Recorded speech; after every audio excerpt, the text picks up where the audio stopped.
அனைவருக்கும் வணக்கம்.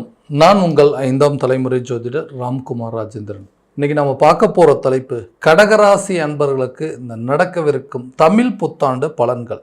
அதாவது குரோதி வருடம் முடிந்து விசுவாவசு வருடமானது ஏப்ரல் மாதம் 14ஆம் தேதி, அதாவது திங்கட்கிழமையில் துலாம் ராசியில் பிறக்கவிருக்குங்க. இந்த நிகழ்வு காலகட்டங்களில் இந்த ஆண்டுக்குள்களுடைய மாற்றங்கள் அப்படின்னு பார்த்தீங்கன்னா, மார்ச் மாதம் 29ஆம் தேதி ஆல்ரெடி சனி பகவான் உங்களுடைய ராசிக்கு 9ஆம் இடமான பாக்கியஸ்தானத்தில் பயிற்சி அடைஞ்சிட்டாருங்க. அடுத்ததான் இந்த மே மாதத்தில் பார்த்தீங்கன்னா 9ஆம் இடத்தில் இருக்கக்கூடிய ராகு பகவான் 8ஆம் இடத்திற்கு பயிற்சியும், 3ஆம் இடத்தில் இருக்கக்கூடிய கேது 2ஆம் இடத்திற்கும், அதாவது உங்களுடைய ராசிக்கு 11ஆம் இடத்தில் இருந்த குரு பகவான் உங்களுடைய ராசிக்கு 12ஆம் இடம், அதாவது மிதுன ராசிக்கு பயிற்சி அடைய இருக்கிறார். இந்த நிகழ்வு காலகட்டங்கள், அதாவது இந்த விசுவாவசு வருடம் இந்த கடகராசி அன்பர்களுக்கு எந்த விதமான அற்புதங்கள் மற்றும் சிறப்பு பலனை கொடுக்க போகுது அப்படிங்கிறத தெளிவாகவும் துல்லியமாகவும் இந்த காணொலியில் பார்க்கலாங்க. நம்ம சேனலை ஃபஸ்ட் டைம் பார்க்குறவங்க சப்ஸ்கிரைப் பண்ணிக்கோங்க, பெல் பட்டனை கிளிக் பண்ணி ஆல் அப்படிங்கிற ஆப்ஷன் கொடுத்துக்கோங்க. கடகராசி அன்பர்கள் சந்திர பகவானை அதிபதியாக கொண்டவர்கள். எல்லா விஷயத்தையுமே சுறுசுறுப்புடனும் தன்னம்பிக்கையுடனும் செய்து காட்டக்கூடிய ஒரு நபர்கள். எப்போவுமே ஆக்டிவாக இருப்பாங்க. ஒரு விஷயத்தை இவங்ககிட்ட ஒப்படைச்சிட்டோம்னா அந்த விஷயத்தை முடிக்கிற வரைக்கும் அடுத்த வேலையை செய்யவே மாட்டாங்க. அவ்வளோ ஆக்டிவாக இருக்கும். தன்னை சுற்றி இருக்கிறவங்களும் எப்போவுமே மகிழ்ச்சியாக வச்சுக்கணும்னு நினைக்கக்கூடிய நபர்கள். இந்த நபர்களுக்கு கடந்த சில காலகட்டங்களாக பார்த்திங்கன்னா அஷ்டம சனியால் அனுபவித்த வலியும் வேதனையும் படாத பாடு போட்டு படுத்தியிருக்கோங்க. ஏன்னா இந்த காலகட்டங்களில் நிறைய கஷ்டங்களை அனுபவிச்சுட்டேங்க. எல்லாமே நல்லபடியாக தாங்க போச்சு. எல்லாத்தையும் ஆரம்பிக்கும் போது நல்லா தான் இருந்தது, எல்லாமே பர்ஃபெக்டாக தான் போச்சுங்க. ஆனால் அது கொஞ்ச நாள் கடைசி இந்த காலகட்டங்கள் இந்த சனி பயிற்சி நடக்கக்கூடிய கொஞ்ச நாளைக்கு முன்னாடி வரைக்கும் பார்த்திங்கன்னா திடீர்னு எல்லாமே மாறிடுச்சுங்க. வாழ்க்கையே தலைகீழ தான் புரட்டி போட்டுச்சு. என்ன நடந்ததுன்னே தெரியல. அதை தெரிஞ்சுக்கிறதுக்குள்ளேயே இவ்வளோ பிரச்சனைகளும் நடந்துருச்சுங்க. என்னுடைய வளர்ச்சியை பார்த்து ஊரே பொறாமப்பட்டது. ஆனால் இன்றைக்கி இருக்கக்கூடிய சூழ்நிலை என்னால் வெளியே தலை காட்ட முடியாத அளவுக்கு நிலைகள் அப்படிங்கிறது மாறிடுச்சு. உனக்கு என்னப்பா எல்லாமே நல்லா தானே போயிட்டு இருந்தது, ஏன் திடீர்னு இப்படி ஆயிடுச்சு அப்படின்னு சொல்லி மற்றவங்க நம்மளை நலம் விசாரிக்கக்கூடிய அளவுக்கு சில சூழ்நிலைகள் மாறிடுச்சிங்க. வந்துட்டு இருந்த வருமானம் எல்லாமே தடைப்பட்டு போச்சுங்க. தொழிலில் பெரிய ஒரு நஷ்டம் அப்படிங்கிறது உருவாயிருச்சு. திடீர்னு இதை பற்றி யோசித்து பார்க்குறதுக்குள்ளேயே என்னோடய வாழ்க்கை அப்படியே தலைகீழ தான் புரட்டி போட்ட மாதிரி ஆயிடுச்சுங்க. ஆரம்பிக்கும் போது எல்லாம் நல்லா தான் இருந்தது, கரெக்டாக தான் பார்த்துருந்தேன், எந்த விதத்தில் எந்த தவறும் செய்யலைன்னா என்னுடைய நேரங்காலங்களை என்னமோ தெரியலைங்க. ஒன்றுன்னா எல்லாமே லாக்காக ஆரம்பிச்சது. இன்றைக்கி எல்லாத்தையுமே இழந்துட்டு இன்றைக்கி ஒன்றுமே இல்லாமல் நின்றுட்டுருக்குறேன். எந்த விஷயம், அதாவது யாரெல்லாம் என்னை பார்த்து பொறாமப்பட்டாங்களோ இன்றைக்கி அவங்களே என்னை பார்த்து வருத்தப்படக்கூடிய அளவுக்கு சில சூழ்நிலைகள் மாறிடுச்சுங்க. இந்த மதிப்பு, மரியாதை, கௌரவம், அந்தஸ்து எல்லாமே போச்சுங்க. தொழிலில் பெரிய நஷ்டங்க, பணம் சம்மந்தப்பட்ட பிரச்சனைகள், கடன் இதனால் அதிகமானதுனால நிறைய பேர்த்துக்கிட்ட என்னால் அந்த கடனை சமாளிக்க முடியாத அளவுக்கு சில சூழ்நிலைகள் அப்படி ஏற்பட்டுச்சுங்க. இந்த காரணத்திலேயே பார்த்திங்கன்னா வம்பு வழக்கு சம்மந்தப்பட்ட பிரச்சனை, கோர்ட்டு கேஸ் சம்மந்தப்பட்ட பிரச்சனை எல்லாமே எனக்கு எதிராகவே நடக்க ஆரம்பிச்சிருச்சு. இந்த நிலை, இந்த காலகட்டங்களில் எப்படி எல்லாத்தையுமே சமாளிக்க முடியும், எதனால் இந்த மாதிரி ஒரு தடுமாற்றம் வந்துச்சு, ஸோ அந்த 7.5 சனி ஏதாவது முடிஞ்சதுன்னா பரவாயில்ல, இந்த 7.5 சனினால தான் இந்த மாதிரி பிரச்சனைகள் நடந்துட்டு இருந்ததா, இந்த அஷ்டம சனினால தான் இந்த மாதிரி விஷயங்கள் நடந்துட்டு இருந்ததா, இல்லை அடுத்தது வரக்கூடிய குரு பயிற்சினால் ஏதாவது மாற்றங்கள் வருமா அப்படின்னு சொல்லி யோசிச்சுட்டே இருக்கிறேங்க. ஏன்னா எனக்குன்னு ஒரு நிலை வந்தது, என்னுடைய சூழ்நிலையை மாற்றுறதுக்கு ஒரு வாய்ப்பு கிடைச்சது அப்படின்னா கண்டிப்பாக அந்த நிலையிலேருந்து நான் டோட்டலாக வெளியே வந்துடுவேன். மறுபடியும் என்னுடைய இழந்த இழப்புகள் எல்லாத்தையுமே மீட்டெடுக்கக்கூடிய ஒரு காலகட்டமாக இருக்க போது அந்த வாய்ப்புக்காக வெயிட் பண்ணிகிட்டு இருக்கக்கூடிய கடகராசி அன்பர்களுக்கு இந்த அஷ்டம சனியானது கண்டிப்பாக உங்களை விட்டு விலகிருச்சுங்க. அதே நேரத்தில் இந்த வரக்கூடிய காலகட்டங்கள் குரு பகவானுடைய பயிற்சியும் இந்த ராகு கேது பயிற்சிகள் எல்லாமே பார்த்திங்கன்னா உங்களுக்கு சாதகமாக நடக்கக்கூடிய ஒரு தருணமாக இருக்க போதுங்க. அதாவது இந்த பாக்கிய சனி என்று சொல்லக்கூடிய காலகட்டங்கள், அதாவது உங்களுக்கு எல்லா விதமான அற்புத பலன்கள் அப்படிங்கிறது கொடுக்க போகுது. வாழ்க்கையில் நிறைய மாற்றத்தை கொண்டு வரக்கூடிய ஒரு காலகட்டமாக இருக்க போதுங்க. விட்ட இடத்துலேருந்தே மீண்டும் தொடரக்கூடிய ஒரு காலமாக இருக்க போகுது. எந்த இடத்துல உங்களுக்கு பிரேக் ஆச்சோ அதே இடத்துலேருந்து மறுபடியும் மீண்டும் சக்ஸஸ் பண்ணக்கூடிய ஒரு காலகட்டமாக இருக்க போதுங்க. இது வரைக்கும் எதெல்லாம் நீங்கள் இழந்தீங்களோ அதை எல்லாத்தையும் மீட்டெடுக்கக்கூடிய ஒரு காலகட்டமாக இருக்க போகுது. துரோகிகளை வெல்லக்கூடிய ஒரு தருணமாக இருக்க போதுங்க. அதே நேரத்தில் எல்லாத்தையுமே மாற்றிட்டு இந்த கடைசி 3 மாதமாக உங்களுக்கு எந்தெந்த விஷயங்களில் பெரிய அடிபட்டுச்சோ அந்த விஷயத்தை எல்லாத்தையுமே மாற்றிட்டு உங்களுடைய எதிரிகள், உங்களுடைய துரோகிகள் எல்லாத்தையுமே வெல்லக்கூடிய ஒரு தருணமாக இருக்க போதுங்க. இது வரைக்கும் கொடுக்கல் வாங்கலில் இருந்த பிரச்சனைகள் எல்லாமே தீருங்க. அதாவது பணம் சம்மந்தப்பட்ட பிரச்சனைகள் எல்லாமே உங்களுக்கு தீர்ந்து மறுபடியும் பார்த்திங்கன்னா உங்களுடைய முதலீடுகளை அதிகரிக்கக்கூடிய ஒரு காலகட்டமாக இருக்க போது. இதனால் தொழில் ரீதியாக நல்ல ஒரு முன்னேற்றம் அப்படிங்கிறதும் அதில் நல்ல ஒரு லாபத்தை சம்பாதிக்கக்கூடிய யோகமாக இருக்க போதுங்க. ஸோ எல்லாருமே சொல்லிட்டு இருந்திருப்பாங்க, ஆரம்பிச்சிங்க எல்லாமே நல்லா தான் போயிட்டு இருந்தது, திடீர்னு இப்படி ஆயிடுச்சு, சரி விடுங்க அவ்வளோதானட்டு இருக்குது, இதுக்கு மேலே அதை வந்து ஒன்றும் பண்ண முடியாது அப்படிங்கிற மாதிரி சொல்லியிருப்பாங்க. அந்த விஷயத்தையும் நீங்கள் மாற்றுற மாதிரி அளவுக்கு சில சூழ்நிலைகள் அப்படிங்கிறது இருக்குங்க.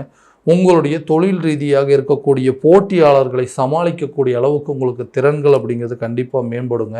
வேலை செஞ்சிட்ருக்கிறவங்க வேலையில் வந்து நல்ல ஒரு பதவி உயர்வும், அதே நேரத்தில் சம்பள உயர்வுகளும் கூடிய நிறைய ரெஸ்பான்சிபிலிட்டிஸ் அப்படிங்கிறது உங்களுக்கு வரப்போகுதுங்க. இந்த வேலை விஷயமாகவும் சரி, தொழில் ரீதியாகவும் சரி, வெளியூர் மற்றும் வெளிநாடு சென்று வரக்கூடிய ஒரு சில யோகங்கள் அப்படிங்கிறது கண்டிப்பாக உங்களுக்கு உருவாக போகுதுங்க. அதே நேரத்தில் இந்த திருமணம் சம்மந்தப்பட்ட தடைகள் அப்படிங்கிறது கட்டாயமாக விலகக்கூடிய ஒரு காலகட்டமாக இருக்க போகுது. நிறைய யோசிச்சுட்டு இருந்திருப்பீங்க, இந்த திருமணம் அப்படிங்கிற ஒரு பிரச்சனை அது மட்டும் நடந்தது அப்படின்னா எல்லாத்தையுமே நான் வந்து சமாளிச்சிருவேங்க, எல்லாமே இருந்தும் அது ஒன்று மட்டும்தான் எனக்கு ஒரு பெரிய குறையாக இருக்குதுன்னு சொல்கிறவங்களுக்கு திருமணம் சம்மந்தப்பட்ட அனுகூலங்கள் அப்படிங்கிறது நிச்சயமாக ஏற்படுங்க. ரொம்ப நாளாக வந்து வீட்டுக்கு தேவையான சில பொருட்களை வாங்கணும், அதாவது வீட்டுக்கு தேவையான சில விஷயங்கள், ஒரு fridge, washing machine, TV, car சம்மந்தப்பட்ட விஷயங்கள்லாம் வாங்கணும்னு யோசிச்சவங்களுக்கு இந்த குரு பகவானுடைய பார்வை சுகஸ்தானத்தில் படும்பொழுது, அதாவது வீட்டிற்கு தேவையான சில பொருட்களை வாங்கி மகிழக்கூடிய ஒரு காலமாக இருக்க போதுங்க. அதே நேரத்தில் நீண்ட நாட்களாக குழந்தை பாக்கியம் இல்லாத தம்பதியினருக்கு குழந்தை பாக்கியம் ஏற்படுவதற்கான சூழல் அப்படிங்கிறது கண்டிப்பாக இருக்க போகுது. ஆரோக்கியம் சம்மந்தப்பட்ட பிரச்சனைகள் அப்படிங்கிறது நிச்சயமாக தீருங்க. ஹெல்த்தில் ரொம்ப பிரச்சனைகள் வந்துகிட்டே இருந்தது, திடீர்னு தலை வலிக்குதுங்க, கை கால் வலி, நரம்பு சம்மந்தப்பட்ட பிரச்சனை, எலும்பு சம்மந்தப்பட்ட பிரச்சனைகள்லாம் வந்துகிட்டே இருக்குன்னு சொல்கிறவங்களுக்கு இந்த உடல் ரீதியாக இருக்கக்கூடிய பாதிப்புகள் அப்படிங்கிறதெல்லாம் கண்டிப்பாக உங்களை விட்டு விலக போகுதுங்க. ஏன்னா அந்த 6ஆம் இடத்துல குரு பகவானுடைய பார்வை தனுசு ராசியில் படுறதுனால ஆரோக்கியம் சம்மந்தப்பட்ட பிரச்சனைகள் அப்படிங்கிறது தீருங்க. அதே நேரத்தில் இந்த 8ஆம் இடத்துல ராகு பகவான் மேலே இந்த குருவுடைய பார்வைப்படுறதுனால ஆயுள் சம்மந்தப்பட்ட கண்டங்கள் அப்படிங்கிறது உங்களுக்கு கண்டிப்பாக விலகுங்க. பாக்கிய சனியால் நிறைய மாற்றங்கள் அப்படிங்கிறது இருக்க போது, ஒரு புதிய வீடு வாங்கக்கூடிய யோகமோ அல்லது நிலம் வாங்கக்கூடிய யோகமோ, ஒரு புதிய சொத்துக்களை வாங்குவதற்கான யோகம் அப்படிங்கிறது கண்டிப்பாக ஏற்படக்கூடிய காலமாக இருக்க போதுங்க. எதையெல்லாம் இழந்தோமோ அது எல்லாத்தையும் மீட்டெடுக்கக்கூடிய ஒரு தருணமாக இருக்க போது, அதே நேரத்தில் அதுக்குண்டான பண தேவைகள் அப்படிங்கிறது உங்களுக்கு பூர்த்தியாகும்.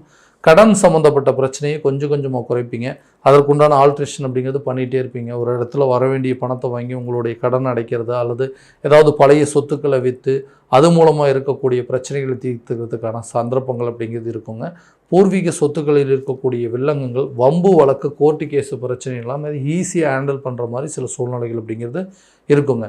அதே நேரத்தில் இந்த 12ஆம் இடத்துல வரக்கூடிய குருனால் ஆன்மீகம் சம்மந்தப்பட்ட காரியங்களையும், அதே நேரத்தில் வந்து கோயில் குளங்களுக்கு போகக்கூடிய வாய்ப்புகள், குடும்பத்தோடு கணவன் மனைவி பெற்றவங்க எல்லோரும் சேர்ந்து சில ஆன்மீக காரியங்களில் ஈடுபடக்கூடிய ஒரு தருணமாக இருக்க போது, மகான்களையும் யோகிகளையும் சந்திக்கக்கூடிய ஒரு தருணமாக இருக்க போதுங்க. ஸோ இதனால் வந்து ஆன்மீக காரியங்களில் ரொம்ப அதிகமாக வந்து ஈடுபடுறது நல்ல ஒரு பலன் அப்படிங்கிறது கண்டிப்பாக கொடுக்கும். அதே நேரத்தில் உங்களுடைய ராசியில் செவ்வாய் நீச்சம் அடைஞ்சிருக்காருங்க. அதே நேரத்தில் இந்த நீச்சபங்க ராஜயோகத்தையும் உருவாக்கக்கூடிய ஒரு தருணமாக இருக்க போகுது. ஸோ இந்த காலகட்டங்களில் வீடு வேலையை முடிக்கணும் அப்படின்னு நினச்சிங்கன்னா கண்டிப்பாக வீடு வேலையை, கட்டிட வேலையை செஞ்சு முடிக்கக்கூடிய ஒரு காலகட்டமாக இருக்க போதுங்க.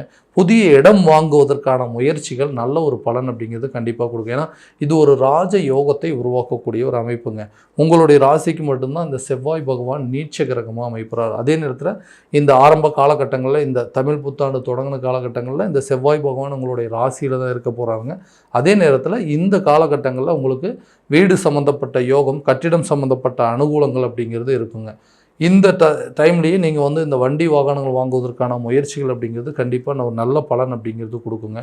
தந்தை வழி சொத்துக்கள் உங்கள் கைக்கு வந்து சேரும். அதே நேரத்தில் இந்த சொத்துக்களில் இருக்கக்கூடிய வில்லங்கங்கள் அப்படிங்கிறது தீருங்க. ஸோ அந்த சொத்துக்கள் விற்பனை செஞ்சு அது மூலமாக ஏதாவது அசட்டை வந்துட்டு, அதாவது புதிய சொத்துக்கள் வாங்கணும் அப்படின்னு முயற்சி பண்ணிங்கன்னா கூட இந்த காலகட்டங்களில் அதுக்குண்டான பலன்கள் அப்படிங்கிறது இருக்குங்க. அடுத்ததாக இந்த கல்வி சம்மந்தப்பட்ட அனுகூலங்கள் அப்படிங்கிறது நிச்சயமாக நல்லா இருக்க போகுது. மறதிகள் வருவதற்கான வாய்ப்புகள் அப்படிங்கிறதும் இருக்குங்க. ஏன்னா கல்வி சம்மந்தப்பட்ட அனுகூலம், இந்த 2ஆம் இடத்துல கேது பகவானுடைய பயிற்சி இருக்கனால கல்வி சம்மந்தப்பட்ட சில விஷயங்கள் அப்படிங்கிறது கொஞ்சம் தடுமாற்றத்தை கொடுக்குங்க. அதாவது ரிப்பீட்டடாக வந்து நல்லா படித்து அந்த எஜுகேஷன் அப்படிங்கிறது ஒரு தடவைக்கு படிக்கிறது 2 தடவை படிக்கும்போது தான் அந்த ஞாபக திறன்கள் அப்படிங்கிறது அதிகரிக்கும். ஞாபக மறதி வரக்கூடிய காலகட்டமாக இருக்க போதுங்க. அதுக்கு கொஞ்சம் ஸ்பெஷலாக ட்ரைனிங் எடுக்கிறதுனால இந்த ஞாபக மறதிக்கு உண்டான பிரச்சனைகள் அப்படிங்கிறது தீருங்க. தனத்தடைகள் அப்படிங்கிறது விலகும். கொடுத்த வாக்குறுதியை கட்டாயமாக காப்பாற்றக்கூடிய ஒரு காலகட்டமாக இருக்க போதுங்க. ஸோ இது வரைக்கும் வந்த முயற்சிகள், அதாவது ஒரு தைரியமாக ஒரு காரியத்தில் இறங்க முடியல, எதனால் இந்த ஒரு தடுமாற்றம், ஏன்னா தேவையில்லாத அவப்பேர்கள் அப்படிங்கிறது நமக்கு வந்துகிட்டே இருக்குது. நான் எந்த விஷயத்தை பண்ணலைனாலும் அது அந்த பிரச்சனைகள் என்னை தேடி வர மாதிரி சில சூழல்கள்லாம் வந்துகிட்டே இருக்குது. இந்த மாதிரி சூழலெல்லாம் மாறும் அப்படின்னா இந்த 3ஆம் இடத்தில் இருக்கக்கூடிய கேது பகவானுடைய பயிற்சியும் உங்களுக்கு ஒரு நல்ல வாய்ப்புகள் அப்படிங்கிறது கொடுக்குங்க. எல்லா விஷயத்தையுமே வந்து சரியான விதத்தில் சரியான விஷயத்தில் கரெக்டாக முயற்சிகளை வந்து வழி நடத்துனீங்க அப்படின்னா கண்டிப்பாக இருக்கக்கூடிய காலகட்டங்களில் இந்த வரக்கூடிய காலகட்டங்களில் இதற்கு உண்டான தீர்வுகள் அப்படிங்கிறது ஏன்னா எல்லாமே உங்களுக்கு சாதகமாக இருக்குது. இது வரைக்கும் இருந்து வந்த அஷ்டம சனி உங்களுக்கு விலகி பாகிய சனியாக மாற போகிறாருங்க. அதே நேரத்தில் 11 இருக்கக்கூடிய குரு 12ஆம் இடத்துக்கு உங்களுடைய ஜென்மஸ்தானத்தில் செவ்வாயும் 2ஆம் இடத்துல கேதுவும் 9ஆம் இடத்துல சனியும் அதே நேரத்தில் 8ல் ராகுவும் இருக்கிறதுனால நிறைய மாற்றங்கள் அப்படிங்கிறது கொண்டு வந்து நிறுத்துங்க. முயற்சிகள் வெற்றி அடையக்கூடிய ஒரு காலகட்டமாக இருக்க போது தொழில் ரீதியாக இடம் மாற்றம் வேலை ரீதியாக வந்து வேறு இடத்துக்கு டிரான்ஸ்ஃபர் ஆகிறது இந்த மாதிரி விஷயங்கள்லாம் நிச்சயமாக இருக்கும். கணவன் மனைவிக்கிடையே நல்ல ஒரு ஒற்றுமை அப்படிங்கிறது மேலோங்குங்க. தேவையில்லாத 3ஆம் நபர்களுடைய தலையீடுகள் இருந்ததுனால ஹஸ்பண்ட் ஒய்ஃபுக்குள்ளே தேவையில்லாத சில சண்டை சச்சரவுகள் அப்படிங்கிறது உருவாயிருக்குங்க.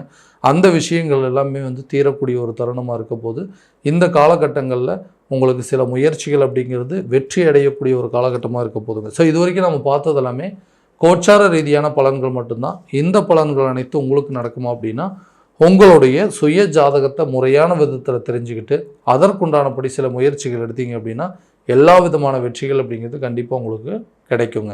உங்களுடைய ஜாதகத்தை எங்கிட்ட பார்க்கணும் அப்படின்னு விருப்பப்பட்டீங்கன்னா கீழே தெரிகிற நம்பருக்கு காண்டாக்ட் பண்ணி அப்பாயின்மெண்ட் ஃபிக்ஸ் பண்ணிக்கோங்க.